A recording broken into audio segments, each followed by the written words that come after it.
చేసావు నీరవ్. నన్ను చంపితే డిపార్ట్మెంట్ మొత్తం నిన్ను వేటాడుతుంది. ఐజీ నిన్ను వదలడు, అంత పెంచావు నన్ను. బొంగేం కాదు,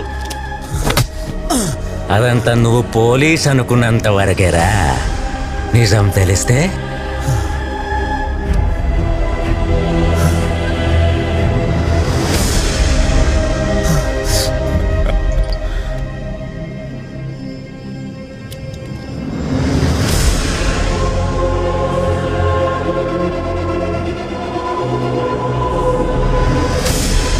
ఈ ఇన్ఫర్మేషనే నా ఇన్సూరెన్స్ రా.